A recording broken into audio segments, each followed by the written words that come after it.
Surabaya Mengaji. Yuk, dukung dakwah Surabaya Mengaji. Salurkan harta terbaik Anda untuk operasional dakwah.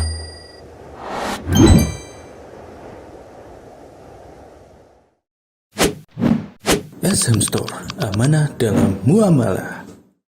Ya ma yatawaqqafu alaihi sihhatus shalah. Yani setiap yang keabsahan salat terhenti. Setiap yang kalau tidak ada salat itu tidak sah. Li'anna syarta fil lughah al-alamah. Dan syarat itu kalau secara bahasa artinya tanda. Artinya kalau tanda nggak ada berarti tidak ada istilahnya. Jadi syarat kalau secara bahasa artinya apa? Tanda. Kama qala ta'ala, sebagaimana Allah Ta'ala berfirman, fahal yundharuna illa sa'ata. Padahal mereka tidaklah menunggu kecuali kiamat. An ta'tiyahum baghtatan, yang datang kiamat itu kepada mereka secara tiba-tiba. Faqad jaa'a, namun sungguh telah datang asyratuha, syarat kiamat. Apa syarat-syarat sini? Syarat kiamat tanda. Jadi syarat secara bahasa ai alamatuha, tanda. Adapun syarat kalau secara istilah dibahas di dalam ilmu usul fikih, menurut ulama usul, syarat itu adalah ma yalzam min adamihil adamu wa la yalzam min wujudihil wujudu. Syarat adalah ma yalzam min adamihil adam, yang ketika tidak ada maka hukum menjadi tidak ada. Kalau dalam ilmu usul begitu cuma. Jadi definisi-definisi tapi harus dipahami. Coba, ma yalzam min adamihil adam. Setiap hal yang ketika tidak ada maka hukum tidak ada. Namun wala yalzam min wujudihil wujud. Namun tidak mengharuskan ketika ada hukum harus ada. Bingung toh? Ya bingung. Nek kalau contoh bisa paham. Wis definisi ngono definisine tapi contohnya baru bisa paham nanti insyaallah. Contohnya wudu. Wudu itu adalah syarat salat. Nah, ma yalzam min adamihil adam, setiap yang tidak ada maka hukum tidak ada. Ketika wudu tidak ada, salat sah tidak? Nah, tapi ketika wudu ada, salat tidak harus ada. Jangan sudah wudu apakah harus langsung salat? Boleh kan, salatnya nanti 2 jam lagi. Tidak harus ada wudu harus langsung salat, tidak. Itu namanya syarat. Tapi ketika tidak ada, jenengan salat tidak sah. Ya, kayak ono ya contohnya, pas dengan contoh tak?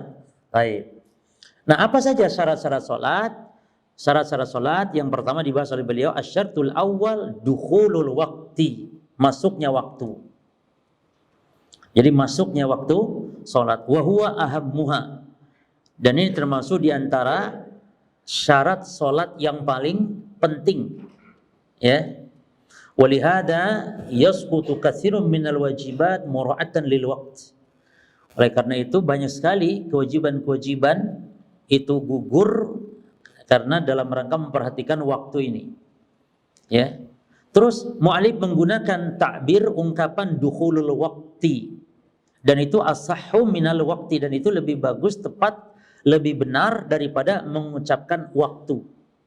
Masuk waktu dengan waktu itu beda. Jadi kalau syarat salat itu masuknya waktu. Masuknya waktu. Kalau waktu sudah masuk, itu syarat. Hatta walaupun nanti salatnya mungkin karena udzur tidur atau karena lupa, nanti di luar waktu, nggak masalah, tetap sah. Tapi kalau walaupun udzur belum waktunya, waktu salat belum masuk, tetap nggak sah jemaah. Tetap nggak sah. Jadi yang penting masuk waktu, masalah nanti waktunya habis gara-gara ketiduran, tetap sholat nggak masalah. Itu maknanya dukhulul waktu, masuknya waktu. Beda dengan kata-kata syaratnya sholat Jumat, itu syaratnya harus pada waktunya. Tapi kalau sholat yang 5 waktu, bukan begitu ungkapannya, bukan sholat pada waktunya tidak, tapi masuknya waktu. Karena bisa jadi ada orang sholat di luar waktunya, setelah waktunya lewat maksudnya. Sah enggak? Sah kalau dia ketiduran. Sah kalau dia lupa. Tapi kalau sholat Jumat enggak sah walaupun lupa, sholat Jumat tetap enggak sah. Ada orang lupa enggak sholat Jumat sehingga di luar waktu, di waktu setelah habis, di waktu asar misalnya, enggak bisa. Tapi kalau sholat yang 5 waktu bisa. Ketika ketiduran, ketika apa?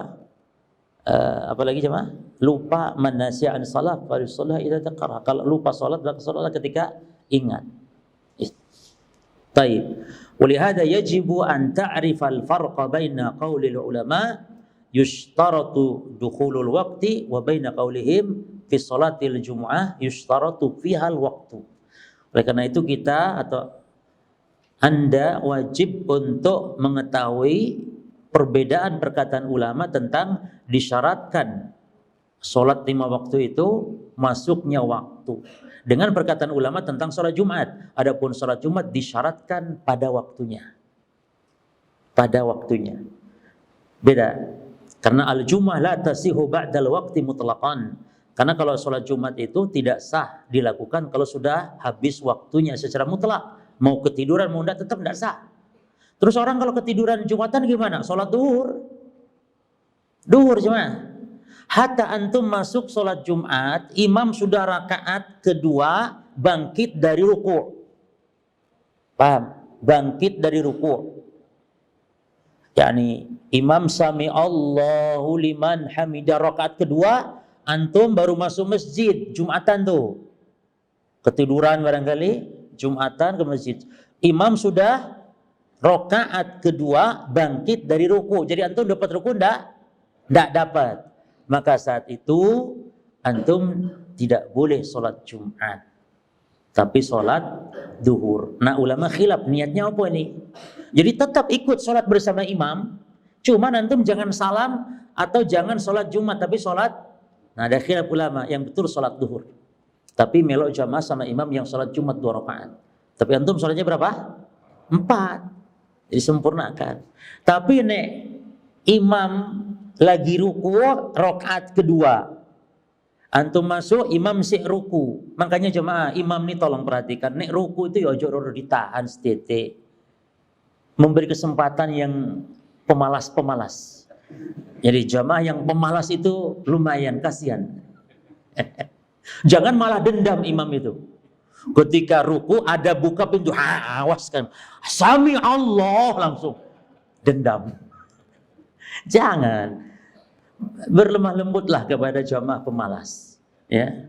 Karena mungkin memang ketiduran atau apa. Supaya mereka dapat 1 rakaat, karena man adraka raka'ah faqad adrakas shalah. Baik. Walihada taib sudah ya. Wa dalil ala anna dukhulal waqti min syarti shalah qaulullah ta'ala. Dan dalil yang menunjukkan bahwa masuknya waktu sholat adalah syarat sahnya sholat, firman Allah, inna sholata kanat alal mu'minina kitaban ay fardhan mawqutan ay dha waqtin.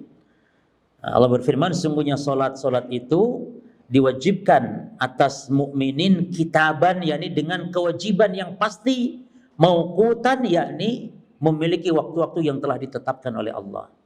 Fala tasihhu sholatu qablal waqti, maka tidak sah salat sebelum waktunya. Maka ya ikhwan tolong perhatikan, kalau salat jangan main takbiratul ihram saja. Jangan antum main kira-kira. Tapi sudah lihat jam, sudah waktu belum? Jangan main ini sudah panas terik. Lihat dulu. Makanya kalau waktu salat kan boleh pakai jadwal. Beda dengan lebaran, puasa, Idul Kurban, itu harus lihat hilal. Tapi kalau sholat karena matahari hitungannya, maka saya setuju dengan adanya jadwal waktu sholat sepanjang hayat sampai hari kiamat. Karena memang kalau waktu sholat matahari hitungannya bisa diprediksi, dihitung. Ya, kan ada jadwal sholat seumur hidup, kan ada cuma. Entah itu siapa yang buat itu, masya Allah. Itu berlaku itu. Tapi sekarang sudah dimudahkan ya, semua HP sekarang ada jadwal waktu sholatnya. Kadang sampai mengganggu orang sedang sholat, bunyi dia, ya adzan dan semisal. Jelas ya? Jadi pastikan dulu waktunya sudah masuk belum. Itu jangan main, ibu-ibu terutama di rumah. Cuman tenang Ustaz, ibu-ibu jarang ibu-ibu yang sebelum waktunya, paling pol ibu-ibu malah duhur itu menjelang asar Ustaz. Di akhir-akhirkan. Cuman pastikan masuk waktu. Walau kanal insanu jahilan aw nasiyan. Walaupun orang itu mungkin tidak tahu terlupa, kalau belum waktu tetap tidak sah, harus diulang. Beda kalau waktu sudah habis. Kalau waktu sudah habis tetap sah sholatnya. Karena lupa misalnya, akhirnya sholat, waktu sudah habis tetap sah. Tapi kalau belum waktu tetap tidak sah. Maka fala tasihu ba'dal waqti illa an yakuna ma'dzuran. Maka tidak sah sholat seorang setelah lewat waktunya habis kecuali kalau karena udzur. Apa udzurnya tadi? Man raqada an anis shalah. Siapa yang ketiduran dari sholat, atau man nasya an shalah, siapa yang lupa. Dua tok saja. Ya. Taib. Nah, sekarang mu'alif menjelaskan waktu-waktu sholat jemaah. Ya, waktu-waktu sholat. Wal nasta'ridi al-awqat, dan kita paparkan waktu-waktu sholat. Sekarang waktul fajr, waktu sholat subuh dulu. Yaitu min tulu'il fajri, dari mulai terbit fajar shadiq ya. Ai idza tabayyana ila an tatlu asy-syamsu, yakni ketika jelasnya fajar shadiq sampai kepada habisnya ketika terbit matahari, waktu tulu'. Nah, ketika terbit ini kita tidak boleh sholat. Karena itu saat terbit bersama tanduknya syaitan dan saat orang musyrik, orang-orang kafir sedang sujud nyembah kepada matahari. Jadi kita tidak boleh sedang terbit. Berarti sholat syuruk, sholat duha di awal waktu, bolehnya itu setelah syuruk. Berapa menit? 15 atau 20. Jadi kalau tulu jam 6 lewat 15, maka nanti tidak boleh sholat tuh. Tapi sholatnya nanti jam 6.30 atau jam 6 lebih. Pokoknya 15 minimal. Yani matahari setinggi tombak itu perkiraan seperempat atau 20 menit. Seperempat jam atau 20 menit. Taib. Ila an tatlu' syamsu fa al-ufuq ya mudlimun kullal lail fa idza danati syamsu minan nahiyati asy-syarqiyyah minal ufuqi bana nuru syams. Karena yang namanya ufuk, langit itu kan sepanjang malam itu gelap, peteng. Kalau matahari mendekat dari sisi timur di ufuk, maka akan terang cahaya matahari tersebut. Nah, fa idza tabayyana fil ufuqi mumtaddan minasyimali ilal janub, maka ketika terangnya itu membentang begini, bukan meninggi tapi mendatar begini, dari shimal ilal janub, dari selatan, dari utara ke selatan, fahada dukhul waqti sholatil fajr, maka ini masuknya waktu sholat subuh. Jelas ya? Dan sholat subuh ternyata Rasulullah itu membiasakan mengawalkan. Rasul kan kalau sholat subuh sunnahnya itu 60 sampai 100 ayat cuma, panjang. Ketika selesai sholat itu pulang para sahabat, la ya'rifu minna ahad, atau tidak ada yang kenal salah seorang di antara kita dengan sesama kita, saking masih gelapnya. Karena zaman Nabi kan tidak ada terang seperti listrik sekarang. Menunjukkan pulang sholat subuh itu para sahabat itu masih dalam keadaan gelap. Maka itulah waktu subuh yang afdal al-ghalas. Ghalas itu dalam keadaan langit masih gelap. Masih gelap. Ya. Jadi menunjukkan diawalkan waktunya. Wal farqu baina tulu'il fajr wa tulu'i syams, dan perbedaan antara jarak antara terbit fajar dengan terbit matahari itu ya tarawwahu baina sa'ah wa rubu'in, antara sejam seperempat atau was'ah wa nisf, atau sejam setengah jaraknya antara terbit fajar sampai terbit matahari, kurang lebihnya 1 jam seperempat atau 1 jam setengah, yakni sesuai dengan al-fusul. Fusul ini sesuai dengan musim tentunya. Kadang cepat kalau musim. Kalau musim biasa agak cepat. Ya, biasanya musim kalau siangnya cepat itu musim apa? Musim panas atau musim dingin ya? Musim panas. Musim dingin. Ya, siangnya agak cepat. Itu waktu subuh jemaah. Sekarang waktu duhur.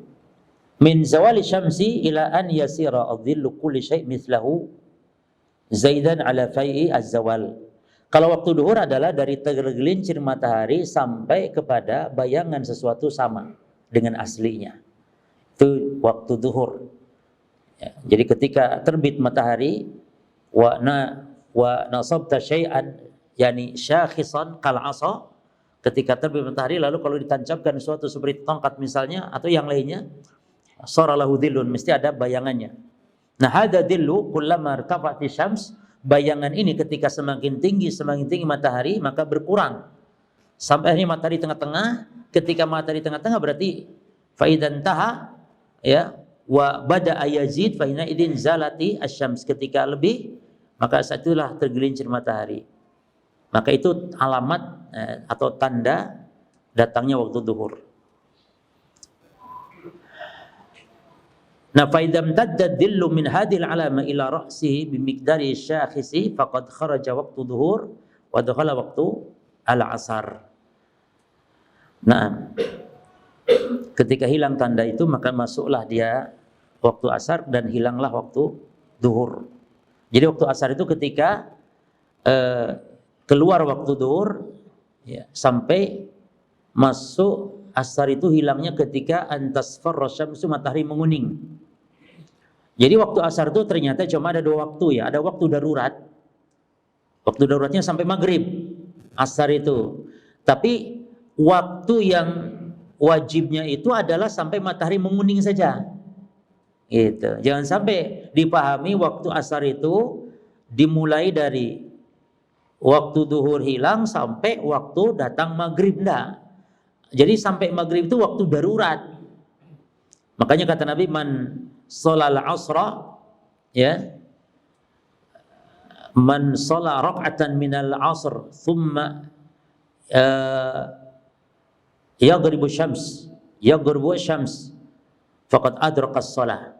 Siapa yang sholat asar dapat satu rakaat kemudian matahari tenggelam, yakni maghrib, maka lanjutkan sholatnya, maka dia telah dianggap mendapatkan sholat sempurna. Artinya kalau antum sholat asar karena darurat, karena ya lupa atau apa, ketiduran atau apa, sholat di waktu menjelang maghrib boleh ya.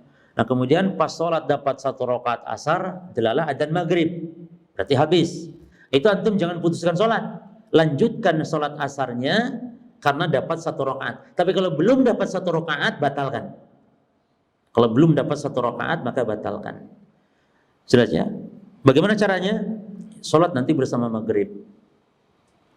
Niat sholat maghrib dulu, niat sholat asar dulu, baru sholat maghrib. Jadi urutannya itu harus tertib berjamaah.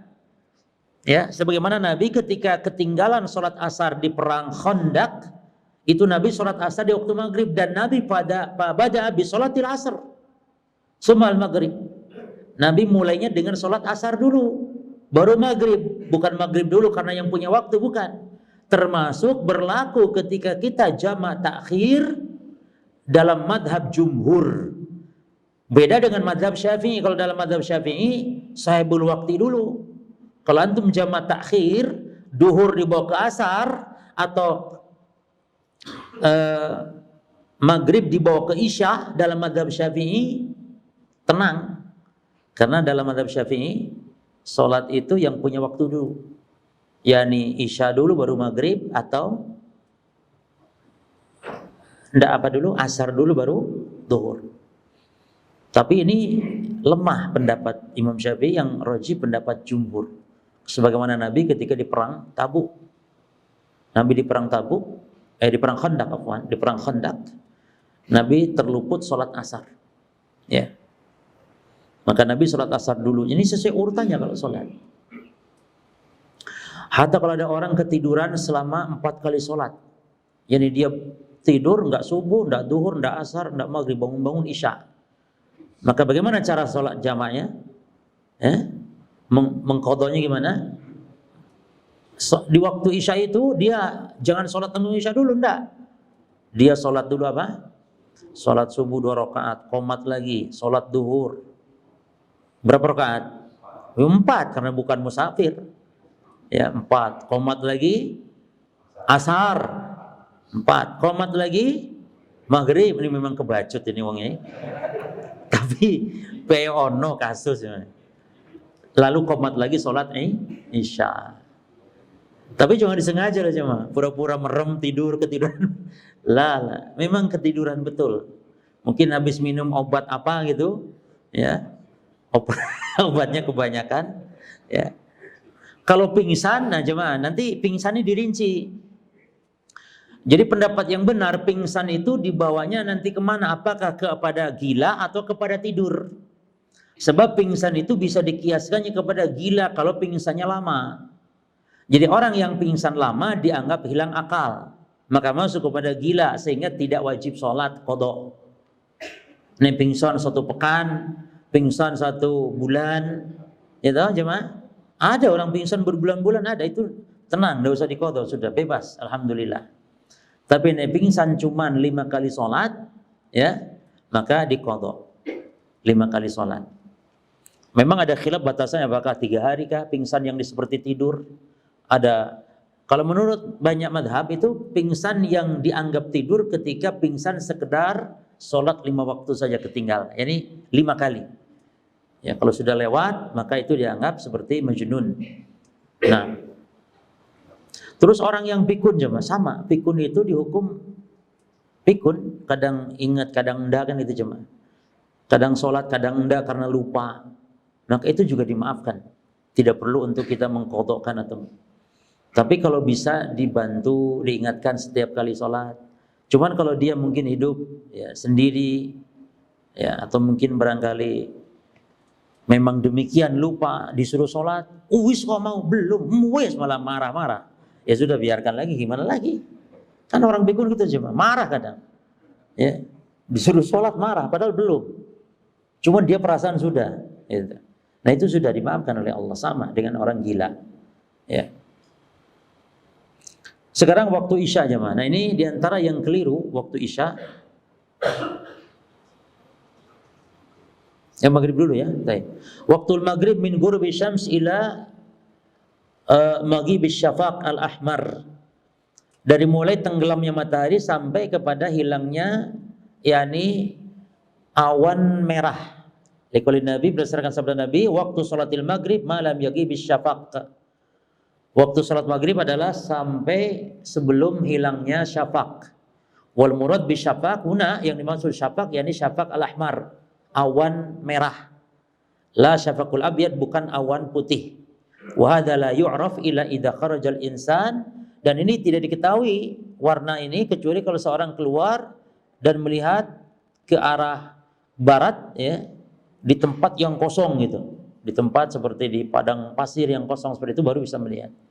Nah, fa idza zalati al-humra faqad kharaja waqtul maghrib wa dakhala waqtu al-isya.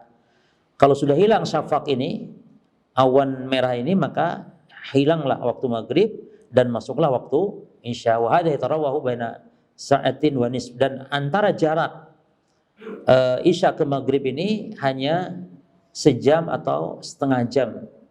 Kalau di manatikina hada ila sa'ah wa rubu. Kalau di provinsi kami, kata Syekh ini orang Unaizah, Saudi bagian selatan, katanya sejam seperempat. Ahyanan, terkadang yakun al-farq bainal ghurub wa baina maghibis syafaq.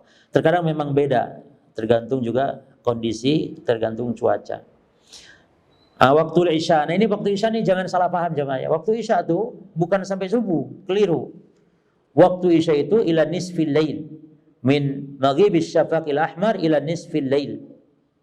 Dari mulai hilangnya awan merah sampai kepada tengah malam. Jadi kalau lewat tengah malam itu sudah habis waktu Isya. Maka ibu-ibu nanti akan dibahas bahwa yang di rumah ibu-ibu itu yang afdal sholat diakhirkan. Bagi kita pun bapak-bapak, sholat yang afdal tetap Isya itu diakhirkan. Cuman kalau tidak memberatkan. Hanya kalau bagi yang berjamaah di masjid, kalau diakhirkan akan memberatkan. Maka bagi yang jamaah di masjid tetap ikut berjamaah. Dan itu wajib, berjamaah itu wajib. Sementara mengakhirkan Isya itu sunnah. Maka mana yang didulukan, yang wajib atau yang sunnah? Yang wajib. Misalnya di masjid ini dia diadakannya di awal waktu. Sementara dia ingin diakhirkan. Namun kalau diakhirkan berarti sholatnya sendiri, tidak berjamaah, maka tidak boleh. Mengakhirkan waktu isya ini sunnah, tapi berjamaah di masjid, walaupun di awal waktu menjadi hukumnya wajib. Tapi bagi ibu-ibu yang di rumah, yang afdol diakhirkan. Tapi isya toh Bu, jangan semua diakhirkan, ya duhur, ya subuh lah, isya toh, isya. Ya. Jangan semua diakhirkan, isya toh yang afdol. Karena subhanallah jemaah lebih apa? Lebih khusyuk, lebih malam, lebih. Maka yang afdal kan sholat malam, semakin hampir tengah malam. Nah sekarang hitung tengah malam gimana? Ngitung tengah malam itu jemaah dihitung antara maghrib sampai subuh. Maghrib jam 6, subuh jam 4, ini berarti 10 jam. Nah tengah malam tuh 10 dibagi 2, berarti 5 jam. Dari maghrib tambahkan 5, 6, 7, 8, 9, 10, 11. Berarti jam 11 ini adalah tengah malamnya dalam kalender Islam atau dalam hitungan kita. Bukan jam 12 teng. Jadi tengah malam itu jam 11. Kalau misalnya subuh jam 4, maghrib jam 6. Jelas ya Maya? Jadi jangan disamakan duhur dengan asar. Kalau duhur ya duhur habis, asar masuk. Jangan sampai dipahami isya habis, subuh masuk gitu ya. Enggak, memang ada sebagian yang berpendapat demikian, namun itu tidak sahih. Sebab Nabi bersabda, wa amma sholatul isya fa inna waqtun ila nisfil lail. Adapun salat isya, salat adalah yang sampai tengah malam. Nah, baik. Wa hadha yakhtalif bi ikhtilafis sayf wasyita, dan ini berbeda-beda sesuai dengan musim panas dan musim dingin. Maka fafis sayf yakunu lail qasiran. Nah ini dia. Tadi yang saya maksud. Maka kalau musim panas malam itu pendek. Tapi wafis syita di musim dingin yakun malam itu tawilan panjang. Maka kalau musim panas kesempatan kita untuk apa? Kesempatan kita untuk memperbanyak. Di musim panas itu malamnya pendek, siangnya panjang. Jadi musim panas puasa memang berat. Di musim dingin memperbanyak apa? Saum, karena di musim dingin malamnya panjang, di musim dingin perbanyak tahajud dan juga perbanyak puasanya karena siangnya pendek kalau musim dingin. Al-muhim an tunassifa ma bainal ghurub wa tulu'il al-fajr. Baik. Sekarang mana yang afdal? Mengawalkan salat atau mengakhirkan? Maka al-jawab, perhatikan jemaah. Al-afdal fi jami'is salawat al-khamsi at-taqdimu. Yang afdal dalam semua salat-salat 5 waktu itu adalah diawalkan. Illa al-isya'u, kecuali isya. Fal afdalu fiha at-ta'khir. Afdal isya itu diakhirkan, namun syaratnya malam yashukka, selama tidak memberatkan. Contohnya kalau ibu-ibu di rumah kan tidak memberatkan, tidak harus keluar dia. Taib bidalilin anna Rasulullah SAW hina ta'akhara dhata laylah, karena dalilnya itu Nabi pernah suatu malam mengakhirkan an salatul isya, dari salat isya ila akhir waktiha, sampai kepada waktunya yang akhir. Ya. Waktuha taib kharaja, beliau keluar Rasulullah di akhir waktu itu sampai para sahabat nunggu di masjid. Jadi para sahabat itu kan nunggu Rasulullah, nggak berani qomat kalau Rasul belum keluar. Baru Rasul keluar qomat atau Rasul perintahkan. Maka hak qomat itu haknya imam. Adzan itu haknya muadzin. Adzan itu yang berkuasa, adzan itu muadzin. Kapan waktu sholat muadzin berkuasa. Nggak ada yang memerintah muadzin. Tapi qomat itu bukan haknya muadzin. Muadzin itu tidak boleh qomat. Nggak boleh sembarangan qomat muadzin. Apalagi orang lain gitu. Enak aja sembarangan main qomat-qomat saja. Gak boleh, hatta muadzin gak boleh qomat. Sehingga diperintah oleh imam atau melihat imamnya datang. Tanpa harus perintah, kalau itu sudah kebiasaannya. Maka Bilal itu kalau Rasul datang qomat atau memerintah, qimus shalah. Arihna biha ya Bilal. Qomat Bilal, bahagiakan kita dengan salat. Jadi salat itu bahagia. Yani mau sholat itu bahagia, itu maksudnya. Kalau kita beda, menjelang selesai bahagia. Kalau Rasul mau sholat, kalau kita ini karena imannya lemah, Mau sholat tuh berat. Pemane wis delok imamnya panjang bacanya. Coba. Subuh itu normal, subuh itu 60-100. Itu pendek, normal pendek. Jadi pendek itu secara syariat. Tapi nih bagi pemalas 100 jemaah, berat. Bagi pemalas. Tapi kalau normalnya sholat subuh 100 ayat. Normal itu. Maka Mu'ad dimarahin Rasul karena sholat isya 1 surah Al-Baqarah. Bayangkan ya, Pak. Karena itu kelewatan memang. Afattanun anta ya Mu'ad. Nabi marah. Dan padahal Mu'ad ini kekasihnya Nabi. Kata Nabi kepada Allah, ya Mu'ad, inni uhibbuka. Wahai Mu'ad, demi Allah aku cinta. Aku mencintaimu karena Allah. Tapi giliran berbuat seperti itu Nabi enggak segan-segan memarahi. Afattanun anta. Afattanun anta. Kamu membuat fitnah, ini membuat orang lari. Memang betul membuat orang lari dari sholat berjamaah akan memisahkan diri. Salah seorang sahabat. Lalu dilaporkan sama Mu'ad, kata Mu'ad dia munafik. Disebut munafik, nggak terima, dia lapor sama Rasul. Mu'ad dipanggil, marahi habis-habisan sama Rasulullah. Kenapa kamu nggak baca sabih sama Rabbika A'la? Nah, berarti Isya itu sunnahnya awsatul mufassal. Isya itu sunnahnya mufassal yang sedang. Mufassal sedang itu ya wasyamsi, sabih sama Rabbika A'la. Ya. Kalau subuh yang sunnah itu ya 100 ya dengan tiwal al-mufassal. Maghrib sunnahnya kisar al-mufassal, mufassal yang pendek. Jadi mufassal itu ada 3 macam. Mufassal panjang, mufassal sedang, mufassal pendek. Ya. Itu ukurannya demikian cuma.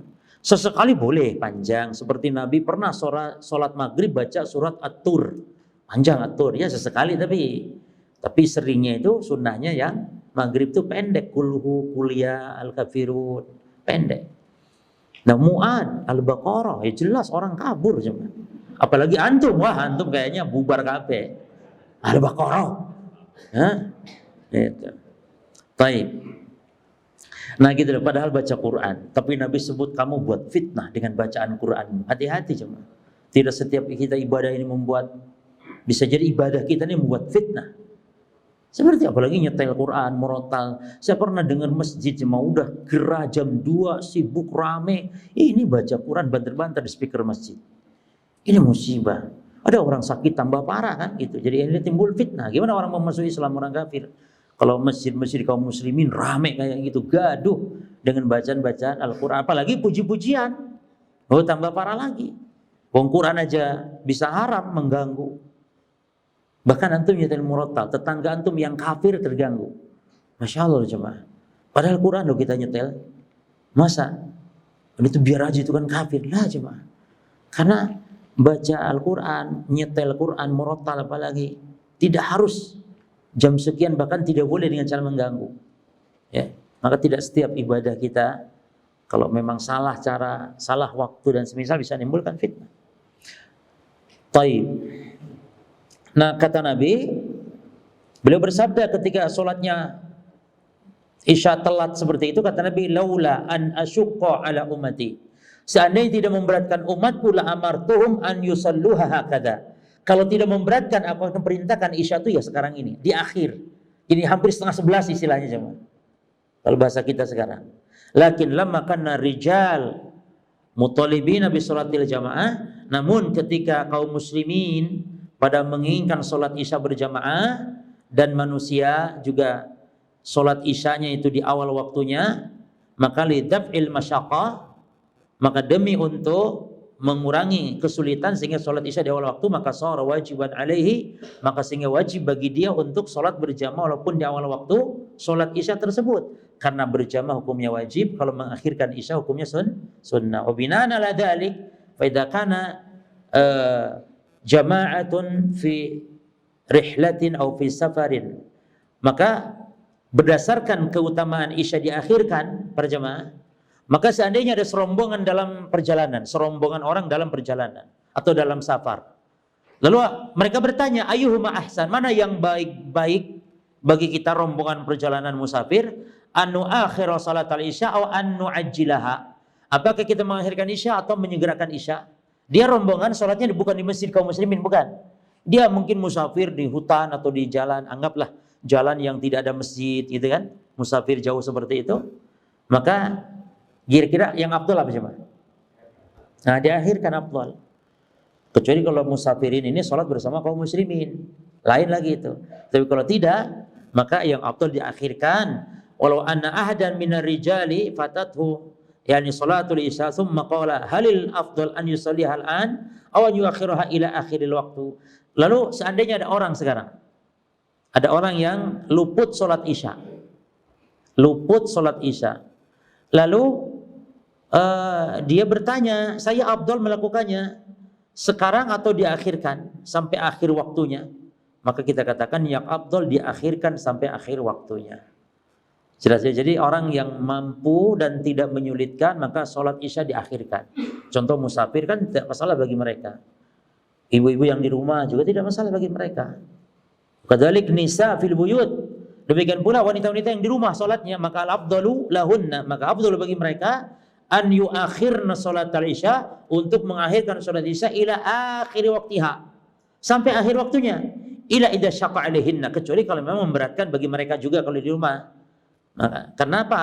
Karena wanita di rumah, li'annahu laisa alaihinna, karena wanita enggak wajib bagi mereka, yakni salatu jama'atin, ya, tidak wajib bagi mereka salat berjamaah. Taib.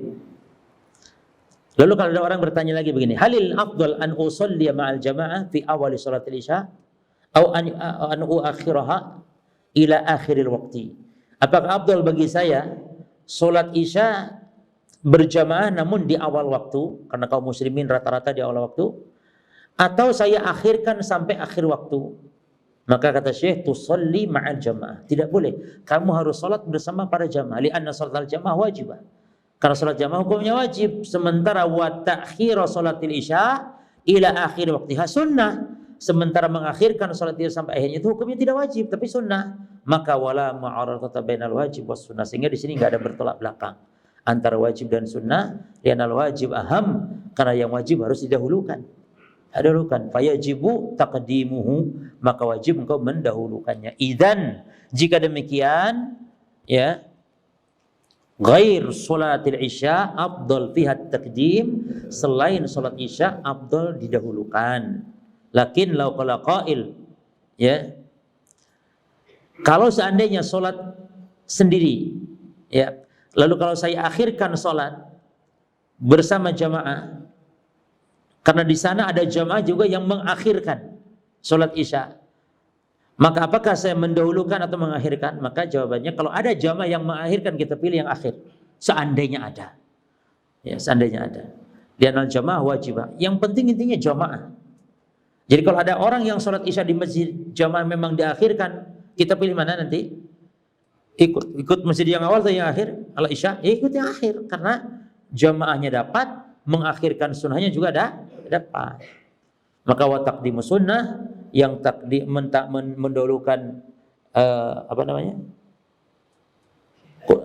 dan jamaah wajib wa taqdim sunnah, karena berjamaah itu sunnah, mendahulukan salat, berjamaah itu wajib, mendahulukan salat isya itu sunnah. Kecuali salat apa? Duhur. Ada lagi yang dikecualikan salat duhur jemaah. Idza staddal haru, ketika cuaca amat panas. Kata Nabi, idza staddal har fa abridu bis shalah. Apabila cuaca ini panas, maka tabridkanlah, akhirkanlah salat sampai cuaca dingin. Fa inna syiddatal har, karena cuaca sengatan panas itu adalah min faihi jahannam, dari hembusannya neraka jahannam. Taib. Jadi al-ibrad ini namanya. Al-ibrad itu mengakhirkan waktu salat duhur ketika cuaca panas. Ya. Kalau tidak ada hajat, maka tetap hukum asalnya salat duhur juga di awal waktu. Jelas jemaahnya? Nah. Lalu ikhtilaf ulama, wa qad ikhtalafa ulama halil ibradu sunnah am rukhsah. Ulama beda pendapat, apakah ibrad ini sunnah atau hanya keringanan? Artinya setiap ibrad pokoknya sunnah untuk mengakhirkan, atau dia hanya keringanan saja. Artinya kalau mau diambil silakan, tidak pun tidak apa-apa. Maka di antara ulama ada yang mengatakan dia sunnah. Maka wa ala hadza fa yusra'ul ibrad bi kulli halin.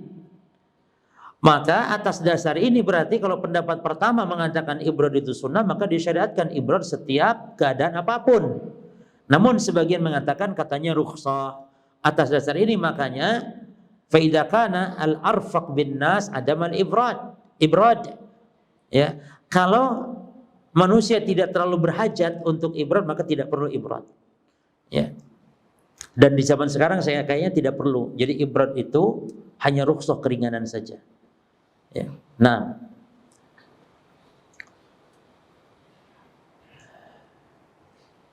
sekarang para jemaah, kalau kita mau mengakhirkan duhur, misalnya ibrad, karena panas, cuaca panas, duhur mau diakhirkan. Lalu adanya gimana? Apakah adanya tetap di awal waktu, di waktunya ketika datang waktu sholat, atau adanya pun nanti ketika mau sholat, yang ibrad tadi, yang sholatnya diakhirkan? Contoh di jamaah, di sebuah masjid, contoh Masjid Ibrahim, sholat isyanya mau mengakhirkan. Ini adanya kapan? Adzan itu sesuai dengan mau sholatnya jemaah.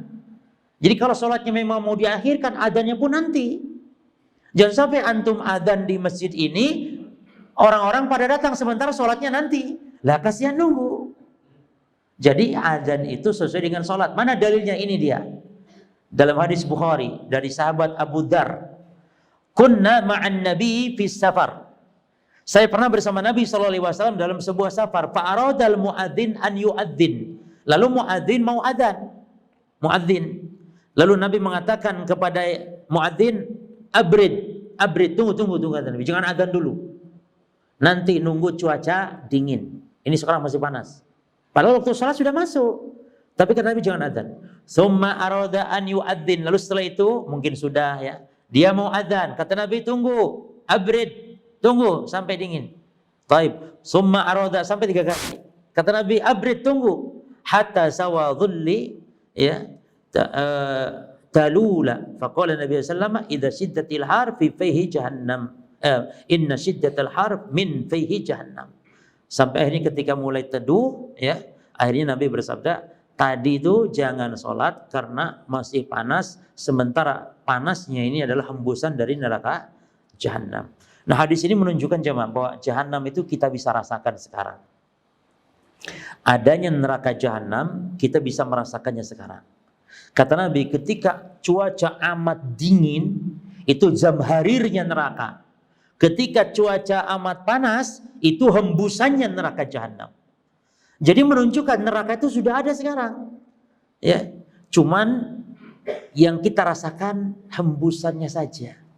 Yang sangat sedikit yang kita tidak apa-apa gitu. Tapi kalau nerakanya sendiri jamaah naudzubillah. Ya. Cuman ini menunjukkan neraka itu sudah ada, sudah diciptakan. Beda dengan keyakinan orang-orang Jahmiyah yang mengatakan neraka belum ada, surga belum ada. Karena kalau sudah ada diciptakan, ngapain katanya? Penghuninya belum ada. Nah malah nganggur, takutnya bulukan itu neraka katanya.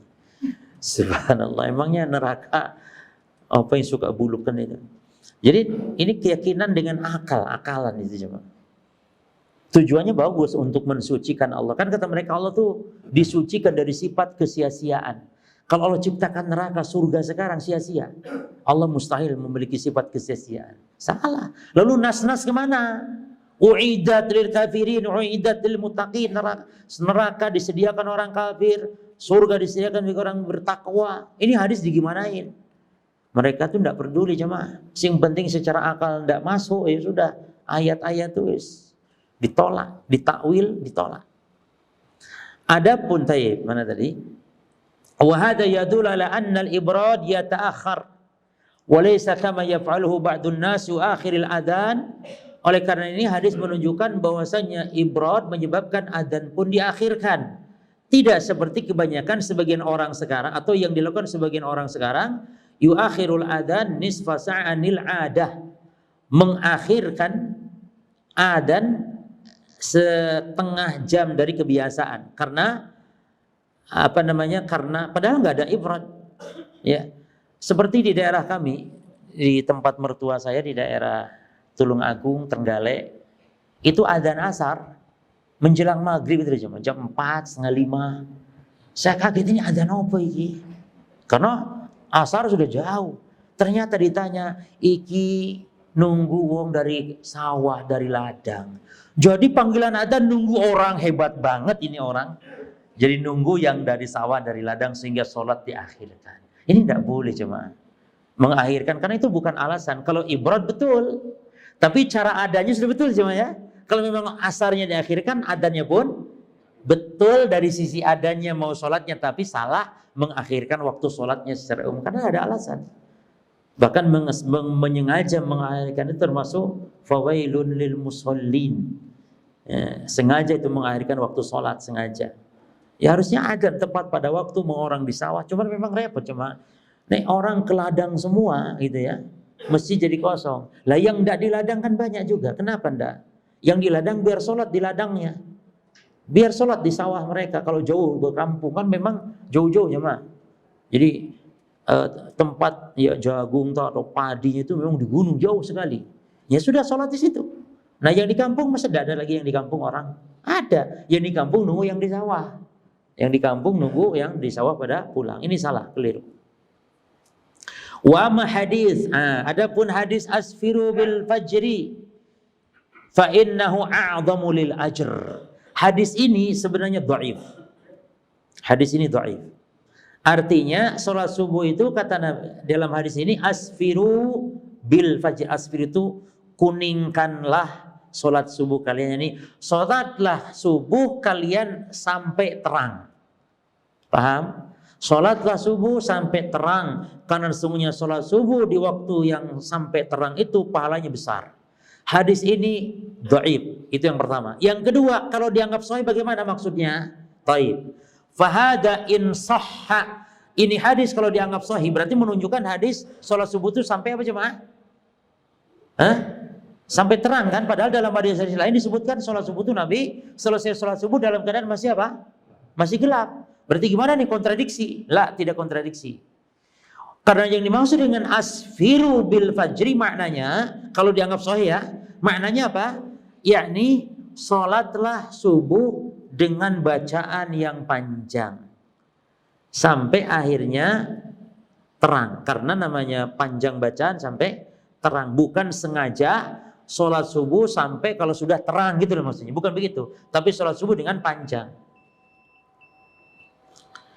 Atau makna yang kedua, maksud kuningkanlah terang, maksudnya ya jelas terbitnya fajar gitu loh jemaah. Bukan terang sampai hampir terbit matahari, bukan. Terang yakni terbitnya fajar.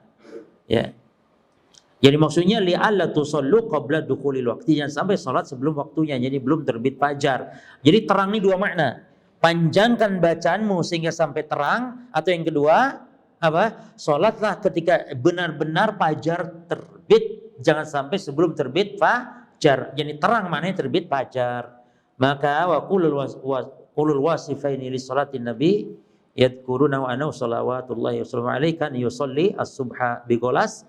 Jadi sehingga tidak bertentangan ya dengan dua sifat sholat Nabi ketika subuh ini. Karena disebutkan dalam hadis Nabi sholat subuh bigolas. Golas itu di waktu masih gelap. Hatta kana yansarifu minas sholati hina ya'rif ar-rajul jalisahu. Sampai-sampai selesai sholat ya. Selesai sholat hampir-hampir tidak kenal seorang tempat atau yang duduk di sebelahnya. Wa yadullu ala mubadaratihi biha. Ini menunjukkan Nabi begitu cepatnya, bukan cepat, begitu bersegeranya salat subuh. Ma'anahu kana yaqra, padahal Nabi membacanya bisittina ilal mi'ah, membaca Quran di salat subuh 60 ayat sampai 100 ayat. Sementara kalau selesai salat dalam keadaan masih gelap, golas. Was-shawab, maka yang benar anna salatal fajri yusannu ta'jiluha. Salat subuh itu disunahkan disegerakan, lakin yajibu at-tahaqququ, namun wajib memastikan min tulu'il fajr, terbitnya fajar. Wallahu a'lam. Fadhal adzan dulu.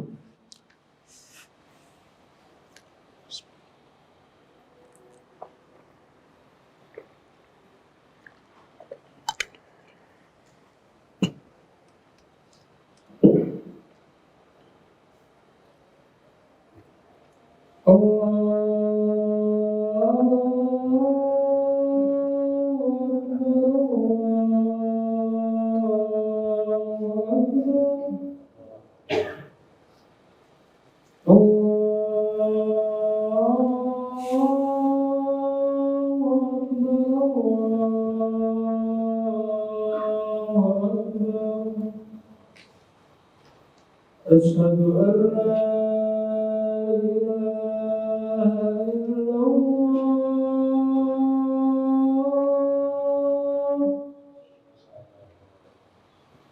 أشهد أن لا إله إلا الله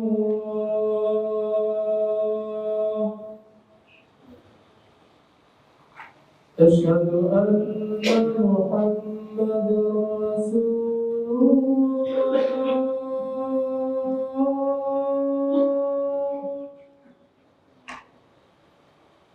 أشهد أن محمدا رسول الله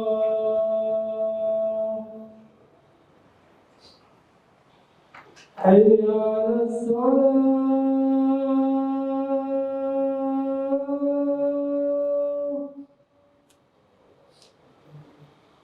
حي على الصلاة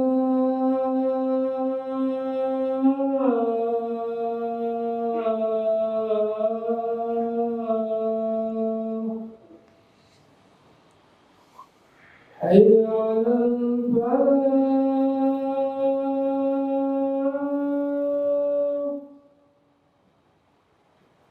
حي على الفلاح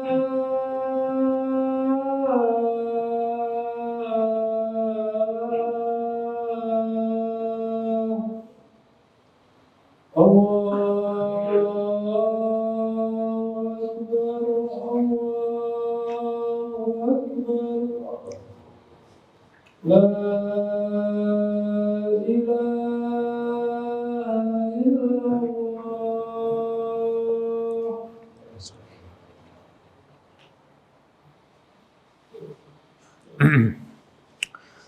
Bismillah, alhamdulillah, wassalatu wassalamu ala rasulillah wa ba'd. Taib, kesimpulan jemaah, kita rangkumkan dulu, tolong dicatat.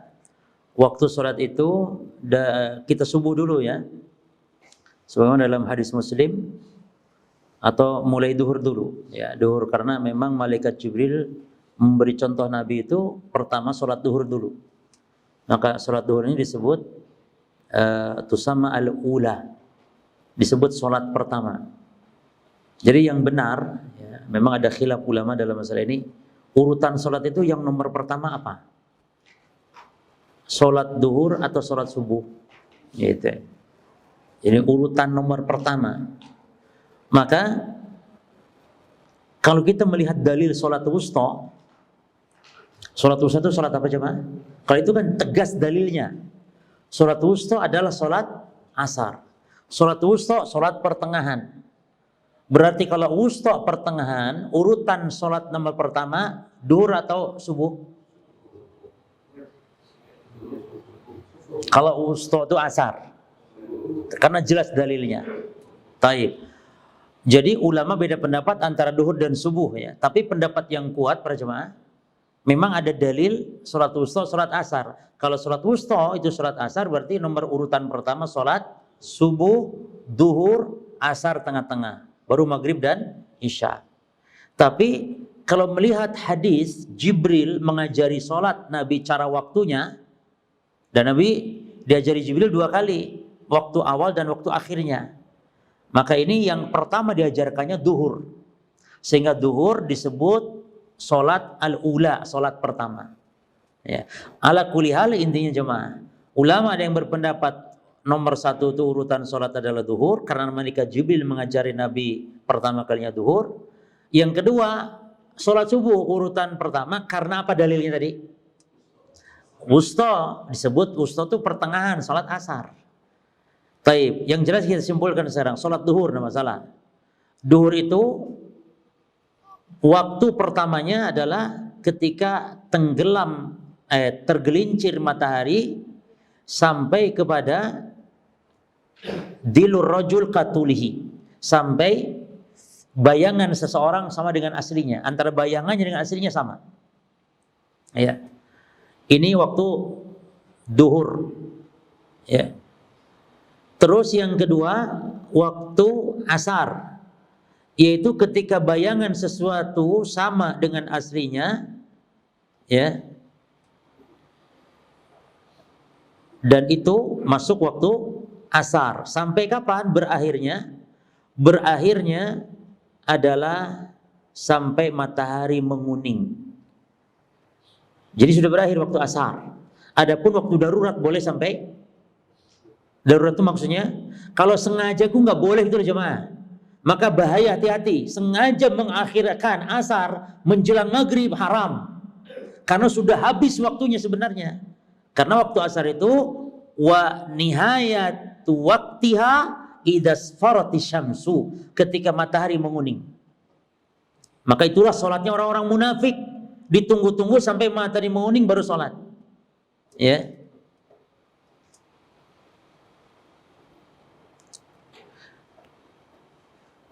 Maka asar memiliki waktu darurat.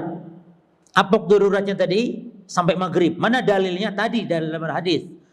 Man adraka rak'atan minal asri qabla an taghruba syams. Siapa yang dapat serakaat asar sebelum tenggelam matahari, dapat serakaat asar sebelum tenggelam matahari, faqad adrakal asra, maka dia telah mendapatkan salat asar sempurna. Lanjutkan. Berarti ini waktu darurat. Tapi kalau sengaja haram hukumnya kaum muslimin.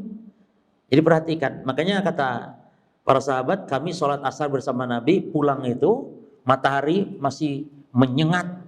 Pulang sholat asar sama Rasul ke kampung, dan itu jauh-jauh sahabat itu rumahnya.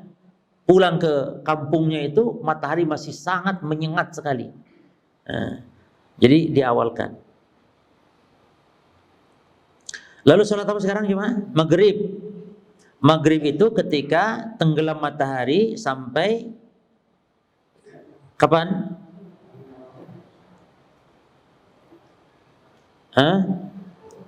Yughabus syafaq, sampai bighiyabis syafaq, hilangnya lembayung merah, ya, awan merah. Terus sholat apa? Isya. Dari hilangnya, ya, hilangnya lembayung merah itu sampai nisful lail, sampai tengah malam. Subuh. Nah, terbitnya fajar sampai terbit matahari, terbit fajar. Maka sholat subuh ini dinamakan juga sholat fajar boleh. Yani min tulu'i fajri as-tsani wa yantahi bitulu'i asy-syams. Berakhir dengan terbitnya matahari. Baik. Cukup saya kira jemaah ya, dan perlu saya ingatkan sekarang kita di tanggal 28 ya. Berarti besok 2 harian lagi kita masuk di bulan Dzulhijjah. Bagi yang berencana kurban walaupun belum pasti, tetap jaga ndak potong kuku ya. Kata Nabi, man ra'a hilal dzulhijjah, siapa yang melihat hilal bulan Dzulhijjah, wa arada ahadukum an yudhiya, lalu dia niat untuk berkurban, maka fala ya'khud min adfarihi wa sya'rihi hatta yudhi, maka tidak boleh untuk potong kuku, potong rambut ya, sampai nanti dia berkurban.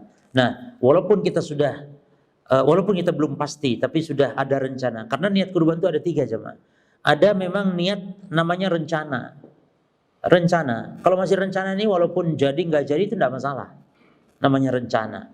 Walaupun sudah mulai beli hewan kurban, tapi kalau hewan kurbannya cacat, nggak jadi, batal nggak apa-apa. Karena itu baru rencana saja. Yang kedua niat, yakni niat azam, ya, niat untuk berkurban. Ini bukan lagi rencana, tapi sudah niat. Maka ini hewannya belum ada pun, yang penting niat hewan yang mana saja itu sah. Nah yang ketiga itu niat ta'yin. Niat ta'yin itu coba kita sudah beli hewan kurban dan kita dengan lisan kita mengatakan ini kurban saya. Jadi niat ta'yin kata ulama harus dilafadzkan. Niat ta'yin, ini menta'yin, itu menetapkan bahwa inilah kurban, hewan kurban saya. Kalau sudah begitu jemaah, ketika teledor kurbannya hilang, itu harus diganti. Karena itu punya Allah sekarang, bukan punya antum lagi. Kalau sudah dita'yin, maka jangan sampai menta'yin dulu. Antum beli tapi jangan dita'yin dulu kalau memang masih jauh-jauh hari gitu loh jemaah. Jadi menta'yin itu kalau bisa ya sudah berapa hari besok. Karena ketika hilang dan teledor maka harus diganti. Tapi kalau bukan karena keteledoran, itu tidak perlu diganti. Cacat, bukan karena keteledoran, kalau sudah ditakyin, maka itu tidak perlu diganti. Tapi kalau karena keteledoran, maka diganti. Ya, atau karena sakit, atau karena pokoknya dilihat teledor atau tidak. Maka harus betul-betul dijaga hewan kurban kalau sudah ditakyin. Dan kalau sudah ditakyin, itu ketika kabur, hilang, maka orang yang menemukan boleh sembelih. Karena itu adalah hewan kurban. Bukan lagi hewan milik orang, tapi milik Allah. Boleh siapapun untuk menyembelih. Makanya hewan kurban itu kalau zaman Rasul dikasih tanda. Kasih tanda. Dikalungin atau tanda apa. Atau mungkin kalau zaman sekarang ditulis aja. Gitu kan. Atau apanya ada yang. Kalau unta bagian punungnya digores supaya tanda. Itu tanda orang dulu begitu tandanya. Cuman sekarang susah ya, mungkin dikasih kalung, dikasih tanda kurban. Jadi kalau kabur hilang boleh disembelih. Ya. Bukan barang lagi temuan, karena itu hewan kurban milik Allah. Nah, demikian berjamaah. Semoga Allah Ta'ala memberikan kepada kita kemudahan, keleluasaan untuk berkurban. Dan tolong perhatikan, memang madhab jumhur kurban itu tidak wajib. Sunnah mu'akadah, jumhurnya. Syafi'iyah, Malikiyah, Hanafiyah. Tapi pendapat yang roji kurban itu wajib bagi yang mampu. Dan aib, kalau beli segala sesuatu mampu, beli kendaraan, beli rumah apa, tapi kurban pura-pura tidak mampu. Allah ganti dengan yang lebih baik. Bahkan kalau jenengan mampu kaya, jangan satu kurban. Kurban jangan satu jemaah. Kurban tuh banyak, yang banyak 2, 3, 4, 5 ekor. Makanya kadang-kadang gini, Pak mau kurban? Enggak, saya sudah kurban. Loh masa sudah, enggak apa-apa kurban lagi yang banyak. Karena uangnya miliaran. Masa miliaran cuma 1 ekor? Miliar itu 200 ekor. Sebar. Itu. Jadi kurban itu begitu jemaah. Jangan cuma cukup, saya sudah suruh 1 kambing untuk sak keluarga nih. Padahal miliaran. Seekor kambing. Ya jemaah. Subhanakallahumma bihamdika. Asyhadu an la ilaha illa anta. Astagfirullahaladzim. Assalamualaikum warahmatullahi wabarakatuh.